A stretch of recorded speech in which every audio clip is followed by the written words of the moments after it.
All right, so I usually do a little intro. So Okay. with us today, Allison Bates, and I always talk about how I know the people who are here. We pick people who we like, who we think are good people more than anything. That's kind of the common theme that you see through all of our people. These are people who we enjoy spending time with. Known Allie for a very long time.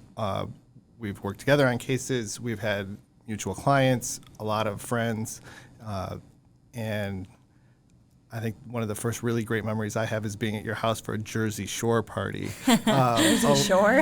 Yes, are you old enough to know what that is for you? A long time ago, and it involved a lot of bronzer and hair gel. Sure did, Oh, boy. yeah. So Allie is one of, Did you GTL back then? yeah. Were you a gym tan laundry person? Yeah, that day I was. There was a lot of fist pumping going on. Yeah. Oh, good. So Allie's a wonderful, I say, divorce lawyer, matrimonial, family law attorney, leading attorney in the community, and also one of the really fun people in the legal community. So we're really happy to have her here, and I'm sure she can talk all about her experience. But just tell us a little bit about your background to start. Yeah, well, thanks for having me, and the feeling is mutual, so I'm glad to be here. I graduated law school in 2007 and went pretty much right into private practice. I knew, I didn't really want to go to a big firm, and I had worked for somebody else for a short amount of time and really wanted that flexibility that private practice affords, especially knowing I wanted to have a family someday and wanted to kind of be able to control what I did, what clients I took and what kind of work I did. So I almost immediately went into private practice, and other than a 1-year stint as a law clerk, that's what I've done the whole time. And I, at this point, and for many years now, I only work in family and matrimonial law.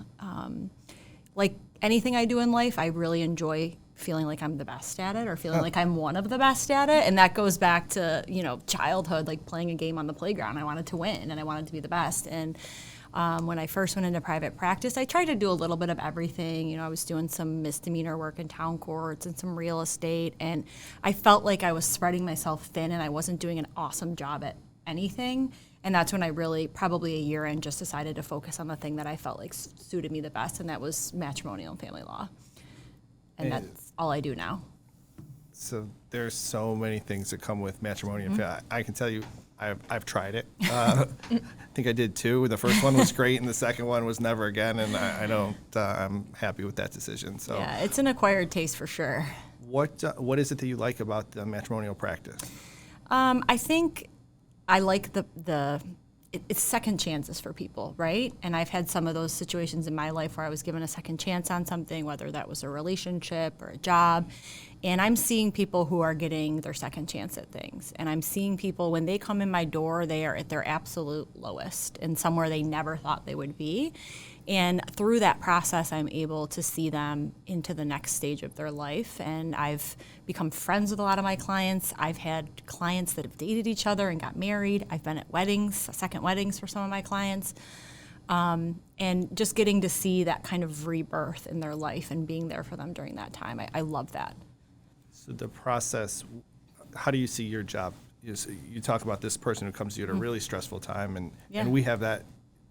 Bad days. We talk about whether somebody's hurt or gets arrested. That's what we're doing. Right.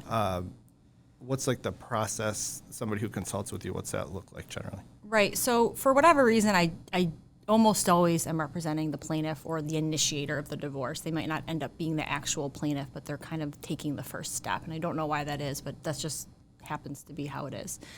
And so they're coming to me, and they sometimes have not shared with their spouse that they're thinking about separating or divorcing, and sometimes they have. And really the first meeting is giving them some of the general principles of matrimonial law, what to expect, not only from a substantive perspective, how are things going to be split up? What is my time with my kids going to look like?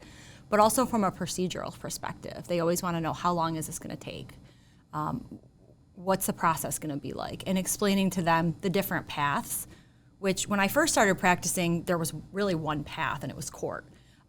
With the court system adopting the alternative resolution program, and there being a big push towards mediation and ADR, that's changed. When I first started practicing, it was RJI right into court, and now there's a lot of mediation going on, a lot of uncontested divorce. And so there are different paths. Uncontested means? Uncontested means we're not involving a judge for anything other than to sign the judgment of divorce at the end. they've agreed on how they're going to divide things. They've agreed on how they're going to share time with the kids, and they just need the attorney to guide them through getting that paperwork drafted and filed with the court.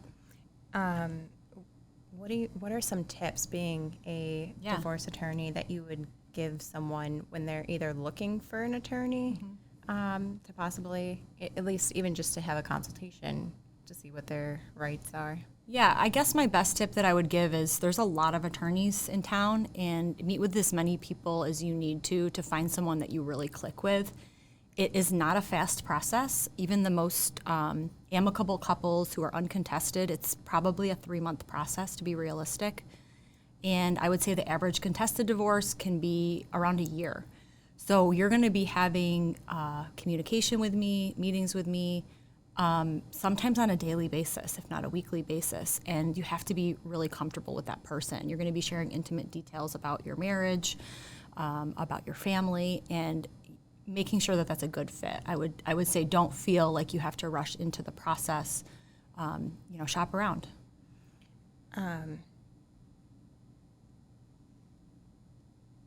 Are there?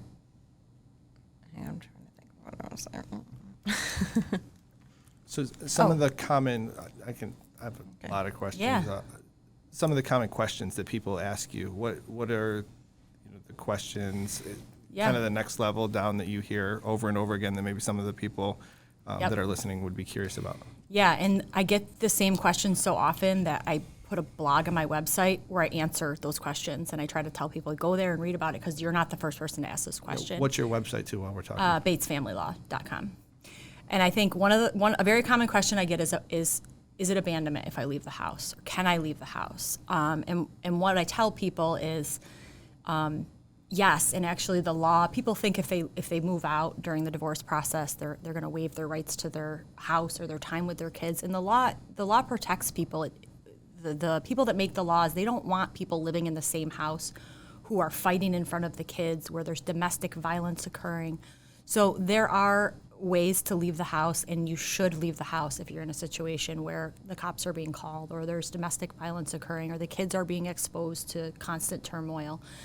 So abandonment is a kind of an old grounds for filing for divorce. Before no-fault divorce was passed in New York, now most cases are filed on no-fault grounds. Abandonment is a totally separate legal definition and a grounds to get divorced that just moving out and getting an apartment in town is not going to. Like if someone ran away, left, and you didn't know where he was. Yeah, so it's really, it's someone leaves the marriage, they take off, you have no way to find them, they're gone for an extended period of time, and having absolutely no contact with you. That's not going to happen in your typical divorce situation where someone's moving out, they're getting an apartment around the corner, they're seeing the kids a few nights a week, you're still communicating, you're making sure bills are paid.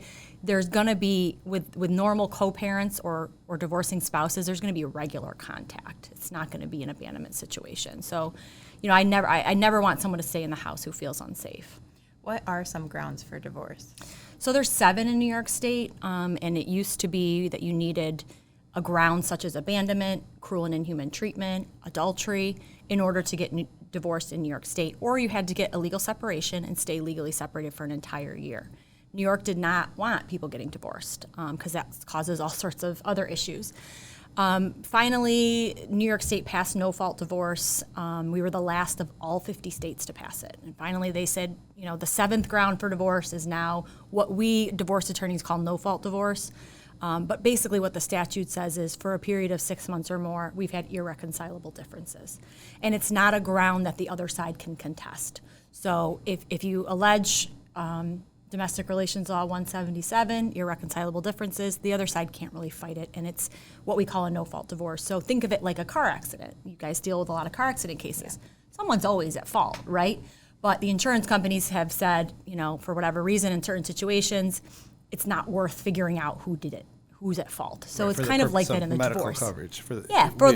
Exactly. We have to get the medical bills paid, and that's included as part of the policy. From a liability perspective. Obviously, there's certain parts of accidents where liability and who's at fault matters.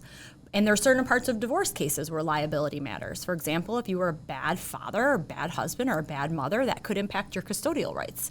But for purposes of the grounds for getting divorced, the bad behavior doesn't necessarily matter anymore. So tell us about I know some of this stuff already, but other people Yeah. don't. You grew up local. Yep. We're here in Rochester, and Yep. you're kind of born and raised. And how did you end up at law school? And Yeah. So grew up in Penfield, outside of Rochester, the east side of Rochester, graduated high school there, went to college in Albany, and knew from a pretty young age, or I should say was told from a pretty young age, you'll be a lawyer. And it kind of always followed that path. Was in a pre-law program and went to law school at Albany. And then came back here. My family was from here, and this is where I had the connections and wanted to be around family, and came back here. A lot of people take time off between college and law school. It's not uncommon. I think the average age starting law school is later 20s. I went right through, so came right back here afterwards. I did the same thing. I don't know how Yeah. people go back to law school. I don't. And I felt like if I didn't go right away, it might never happen. So just get it done. What advice can you give some law students? Do you have any? Yeah, I would say if you're not really sure about what area of law you want to do, get some internships. There's almost, I can't think of an attorney that would turn down an intern, especially if you're willing to do it for credit or for free or for experience. And try a couple different areas of law. You might be surprised at what you like. did you know what you wanted to do? I did. There was actually a case in the 90s where a kid, it was all over the news, you might remember it, a kid got emancipated from his parents. And I remember seeing that and understanding that this kid, they had given him his own lawyer. And I thought that's so cool that the kid has a lawyer. There's probably other kids who are in terrible situations that need legal representation. And so I immediately got, when I first started practicing, I was really, the majority of my work, and I know you know this, Bob, was as an attorney for children. So there's a separate certification that you get after you get your law degree that allows you to represent children in family court, in divorces, and abuse cases, and that's really what I did for the first few years. And I still do a little bit of that, but for a while, that's all I was doing.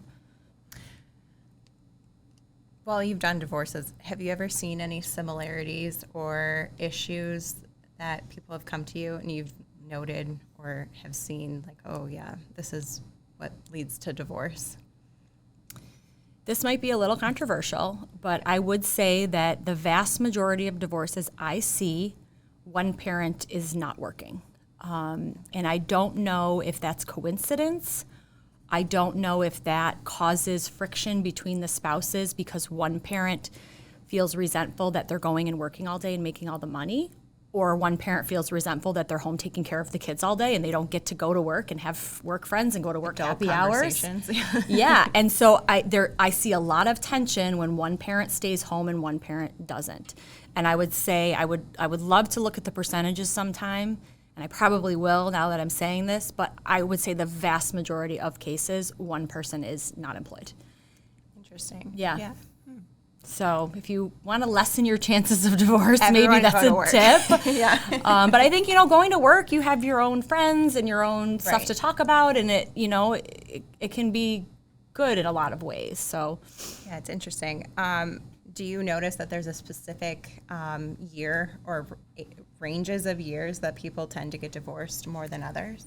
I don't. We've all heard like the 7-year itch or whatnot. I don't see that. I can tell you that it's statistically proven.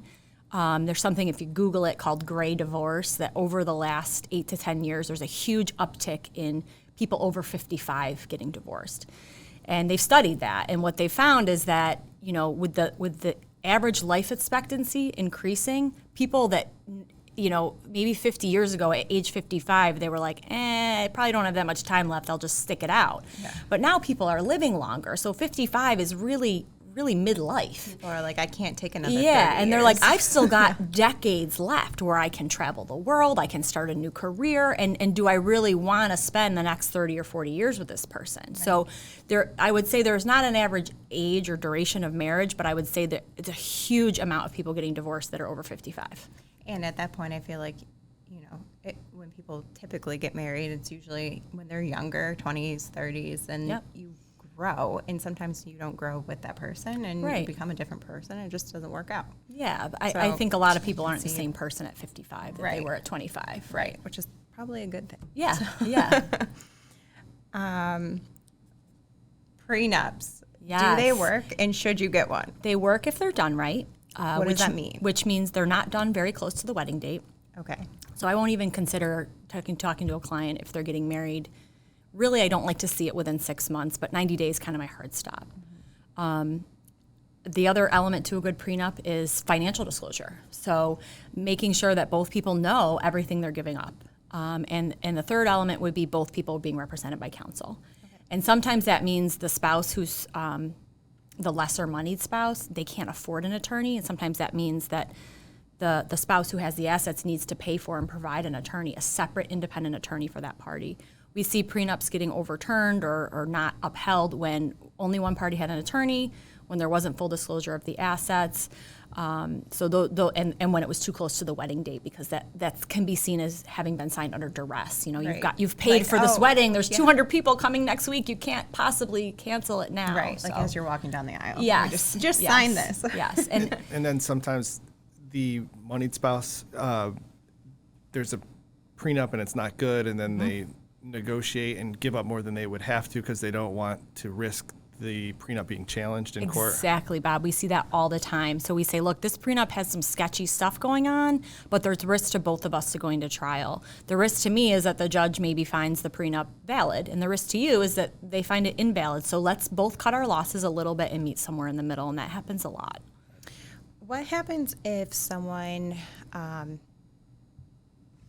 either goes back to school, let's say someone becomes a doctor, and they're in med school, or they start a business and then it takes off and the spouse was with them during that time and then they get divorced? Are they entitled to any of the business or your income because they helped support you during med school, let's say, or something? So a business, for sure, a business that started during the marriage is a marital asset.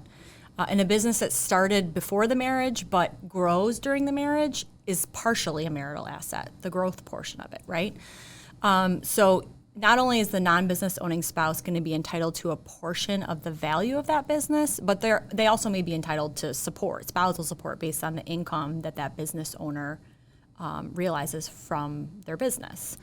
And within divorce law, I tend to focus on business owners. So I'm glad you asked that question. Yeah. I tend to focus on representing people who own a business or their spouse owns a business because it is treated differently than most other assets in a divorce. Most other assets kind of chop down the middle. A business is not.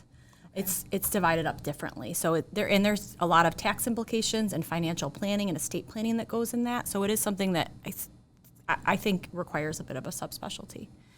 As for a degree, no, you're not going to get the value of that degree. You're going to get spousal support. So if you put your husband through med school, your spousal support is going to be based on his income. And to get also the value of his degree would be what they call double dipping. Okay. So you used to be able to get the value of the degree, but with spousal support, you can't anymore. It would be double dipping. So you get kind of one or the other. So talking about spousal support, is it true that depending on the amount of years you're married, it's depends then the length of time of which you have to pay spousal support is, right? Yeah. Is that how that's configured? The longer you're married, the longer your average duration of spousal support is going to be. All right. Yep. And then is there ways to get out of it? Or are Yeah, there things that can hinder your spousal support? So one thing, there was a judge that is now passed away, Judge Bellini. I really liked and respected about her was she was kind of known for being anti-maintenance or being less likely to give maintenance out. And I liked that about her because there's this sort of assumption that if your spouse makes more than you and you're getting divorced, you're entitled to maintenance, right? Or what they used to call alimony.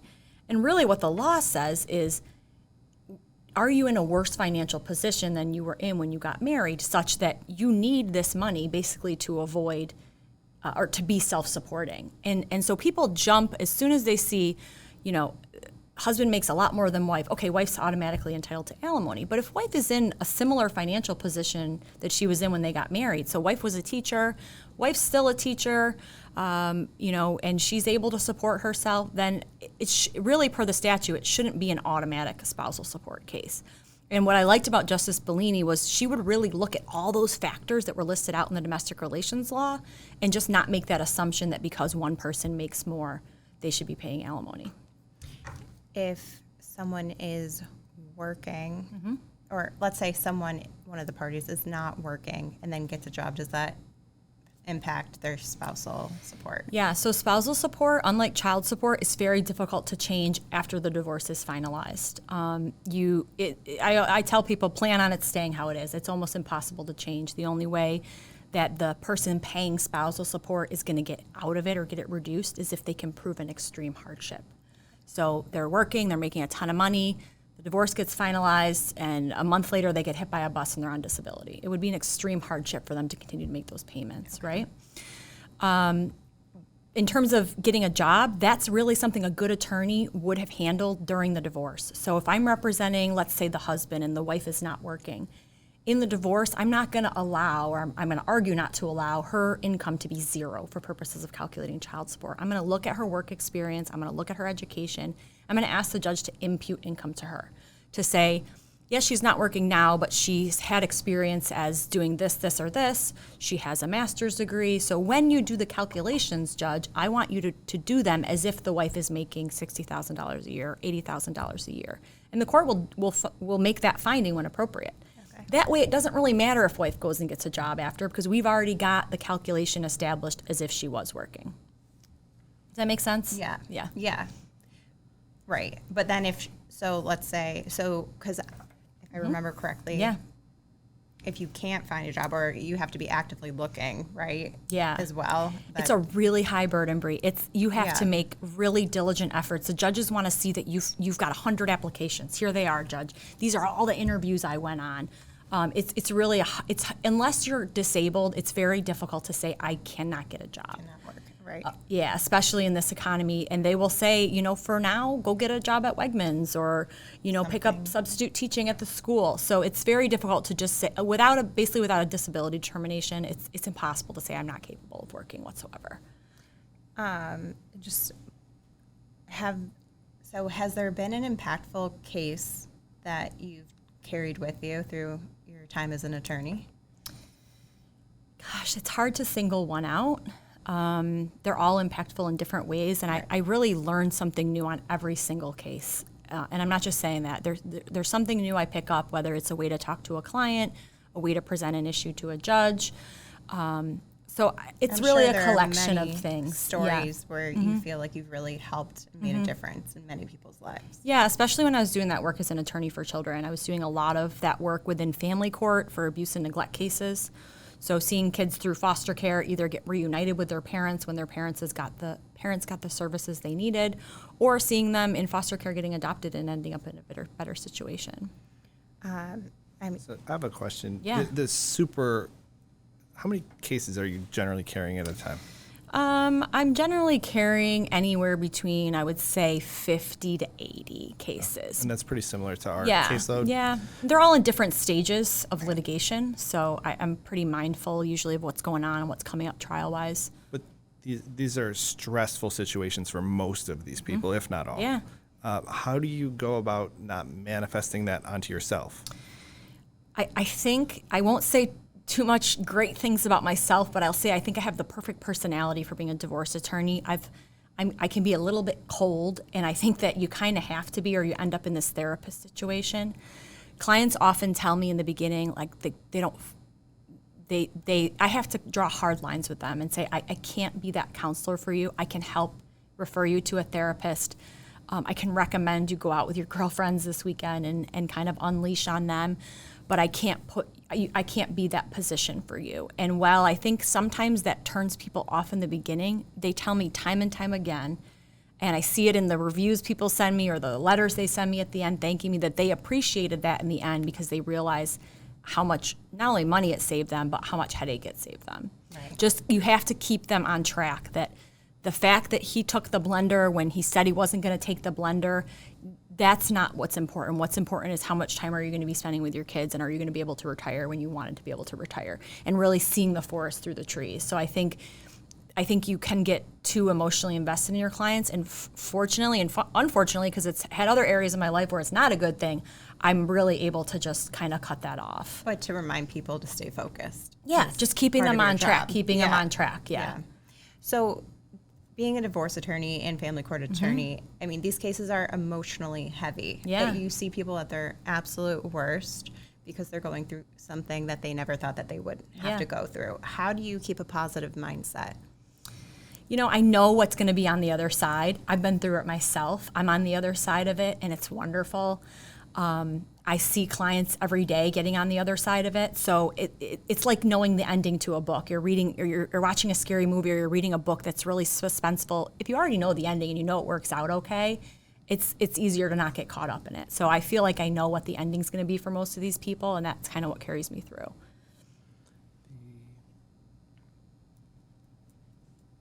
So let's talk a little about your personal life, if you're good with that. Yeah. Open book. You just had a really great accomplishment. I know what it is. Yeah. But, so tell us what you've been doing for the last 17 months. Or yes, do you want to start with like the big event and work from there? Yeah. So I've been actually training and just competed in my first bodybuilding competition last weekend. I think that's what you're talking about. Correct. Yeah, which was awesome. I'd been working with a personal trainer for a while, and we'd kind of been talking about me doing a bodybuilding show. And I was like, you know, the sparkly bikini and the clear heels, that's not really my style. Yeah. And you know, I turned 40 this year, and I wanted to do something really cool this year, and I didn't know what it was. I've always wanted to skydive. Was I going to skydive? Or, you know, there was other little things I had in mind, and I decided that was going to be my thing. I wanted to see where I could push my body to, having turned 40 and having had a couple kids. And so I, you know, focused in. It was like a 16-week program. I was already training for a while before, but the really intensive part of it was about 16 weeks. And then did my first show. It was a New York State pro amateur show, so there was professionals and amateurs competing last weekend, and got second place. Wow, so I was thrilled with that. Congrats. Yeah, it was awesome. I was like, maybe I won't even get a medal at all, but just to do it, and then to do it and get second place. But like I told you earlier, I have a hard time doing things and not trying to do my very best. Dedication for bodybuilding. I mean, you have to be dedicated. Yeah. And I mean, I said it was a one-time thing and I'll never do it again, but I also know my personality, and it's really bothering me that I didn't get first place. So you might see a comeback. We'll see. Yeah. That was what I was interested in. Yeah. And we follow you on social media. You have some really cool stuff, and a lot of it's about your kids. I know. I know, especially your older son better, but yeah, you know him. He's a comedian. He's been entertaining people since he was born. Yeah, so. he's still, he was making fun of me when he was 2. Bad throw, Bob. Yeah, he called him Bad Throw Bob. That was what his name was. Yeah, because he didn't like how I played beer pong. Yeah. He was critiquing my throwing. Yeah. Yeah. So, yeah. I mean, that kind of stuff, the social media, the silly stuff I do on TikTok, the bodybuilding competition, in this line of work, you have to have that stuff. You have to have an outlet. Right. And I don't get to be creative in my job. I mean, we come up with creative settlements, but the law is the law. It's black letter, right? So I don't get an opportunity to be artistic or creative. So that kind of stuff, the bodybuilding, the doing TikToks, the silly stuff like that, that's that outlet for me. Yeah. That makes what I do from 8 to 5 manageable. Right. So where can people find you on social media? So I really don't do too much on Instagram or Facebook anymore. My Instagram handle, my TikTok are Legally Bones. Bones was my nickname in high school. I was about 90 pounds when I graduated high school. I was the tiniest child, and a lot of people call me Bones. Oh. And then Legally, obviously, Legally Blonde, and so it kind of merged together. I love it. Yeah. That's a good name. Yeah. So. And TikTok? Yeah. So I love TikTok too. I think it is the great creativity for everyone kind of right now. If you want to be creative, you can in 30 seconds or 30 minutes, whatever it is, put something out there that's creative. And I know you're good at it, and a lot of people are really liking what you're putting out. And it's not really not about law altogether. I try to make sure I'm respectful of my client situations, and there's all sorts of jokes that can be made, but it's not a funny situation for a lot of people. Right. So it's more about my kids and, work in general. But just a creative, fun, light outlet. Yeah, like I said, that outlet really is what keeps me sane during the day. Yeah. What else we got? Do you want? I can talk what? forever. What do you? Okay, so you know about Chrisley Knows Best, Todd and Julie Chrisley, how they've just gotten sentenced like 12 and 7 years. Yeah, I mean, I'm a reality TV junkie. That's probably the one show I didn't watch, but I know about it. Do you think they're going to get divorced? If they're not already, I feel like, how do you not divorce? I mean, maybe because they're both stuck in prison. They're just got, free time on their hands. But I think And that's funny because a lot of people ask me, what's the number one reason people get divorced? Is it they have affairs? It's not. It's financial stress. That kind of goes back to maybe my hypothesis with one spouse not working. Maybe it's the financial pressure. But really, people, money stresses people out, and not being able to do things they want or pay certain bills, or one person feeling like they're pulling more of the weight. And I think that's why we saw divorce rates basically triple after COVID. Oh, wow. Because a lot of people were laid off or not working or having financial problems. And, we're still seeing that. They haven't slowed down. Well, money can change people. Yes, yes. So Chrisley's both parents go to, I think they have a kid who's under 18. What happens? Yeah, what happens to the 16-year-old? I don't know. I was thinking like with Teresa on Real Housewives, they let them do their sentences back to back, so they weren't both in prison at the same time. And I did from the article I read, it didn't look like they were doing that for the Chrisleys. They're both so maybe they have a guardian appointed, or I feel I don't know if I would want to wait 12 years knowing that I'm going to have to be in prison for 7. Yeah, I think don't know I'd if want to that's just worse or better. That's probably too long. I don't think the judge is going to let you. I think Teresa did. It was maybe a year at the year. most. So Yeah, it so was. she could go first. Yes. So a little less than waiting 7 years. I mean, you're the criminal expert, but I don't know. Would you be a flight risk? You're like, come back in 12 years or come back in 7 years. Yeah. You know, That's true. I don't think that's realistic in a situation like that. Yeah. Celebrity divorces. Did you ever do Yeah, them? I was. Yeah. I always wonder, what are those attorneys getting paid? Oh my goodness. That and the amount of work, just like the financials. Yeah, I mean, depending on- anyone who's a celebrity should have a prenup. So there should really be not much work to do. Well, unless they got married before they were a celebrity, right? Right. Ooh, yeah. Right. Or, one thing you can't put in a prenup is a predetermination as to child custody or child support. That has to be determined at the time. So, like we saw Brad and Angelina, there was a lot of to do about the kids. And so that's probably what it's mostly about when you see those types of things. Yeah. So there's lawyers that I know the lawyers that I looked up to when I was starting out. How about some of the lawyers I think in your field that you have? I mean, you want to name drop anybody or say that there's a few. So in this building, there's Joan O'Byrne. She's kind of a legend. When I started practicing matrimonial law, I would hear about Joan, and then I knew the first day I saw her, I go, that's got to be her, because I heard she dresses like she's from New York City, and she's just a little spitfire, and she is. And I remember when I first started learning business law divorce, I said, can I come over and I'll bring lunch, and can we just sit in your conference room and you just give me a whole lesson?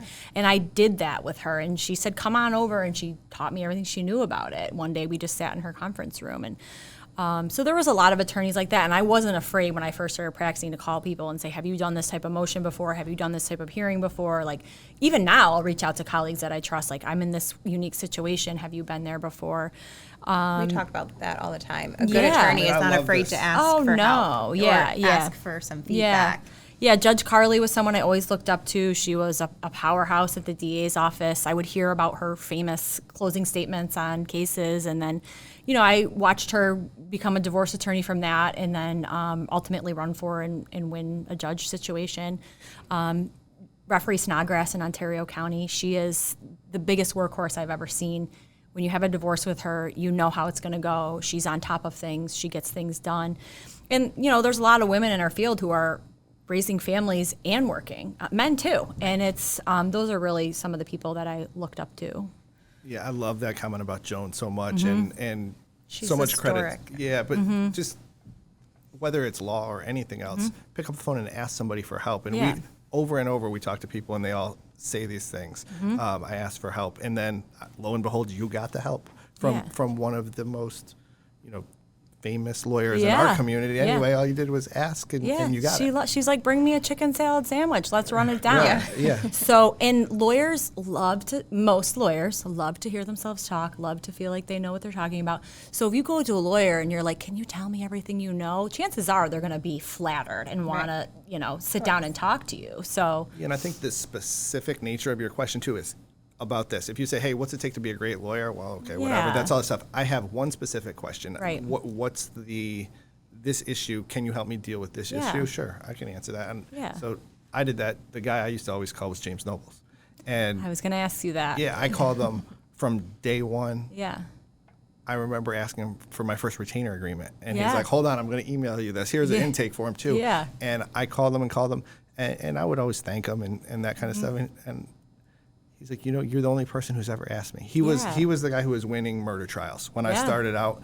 And he's like, no, I would have helped anybody. Right. But no one ever asked. You're the only person who asked. Well, it is a competitive field, and you never know when you're going to be up against that person next. So do you want to show your cards and maybe tell them you don't exactly know everything? But in this community, I have found great mentors, great colleagues, people willing to send me a motion they've already done on a case. When you asked me before, advice I'd give for someone in law school, advice I'd give for someone fresh out of law school is find those mentors in your community, ask them for their templates, ask them if you can come watch a hearing. I've never had anybody, and I do it all the time, I've never had anybody not wanted to give that help. It's a little different. And so we're going against the government, or Sure, we're going against sure, defense sure. attorneys. Yep. In your field, you can be the defense, you You're can be right. the plaintiff. Yeah, and that's a good point. They can be your competition, but we're competing for clients too. True. And we have a good, I think, rapport with a lot of the different firms who we're competing for clients with, and it doesn't necessarily matter. Right. That's a good point, yeah. What else we need to know? What else we need to know about you? You're in Victor. Your office is in Victor. Yeah, right on Main Street in Victor. So I picked that location. It's 15 minutes to the courthouse in Canandaigua, 15 minutes to the courthouse in Monroe County. I practice in both counties, so I try to make it easy for everybody by being right in the middle.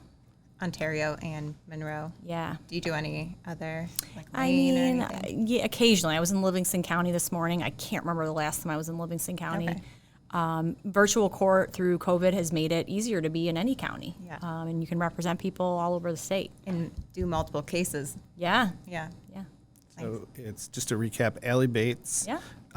Bates Family Law is the name of the firm. Yep. Website is. BatesFamilyLaw.com. Social media, Legally Bones. We'll look forward to seeing it. Thank you for having me.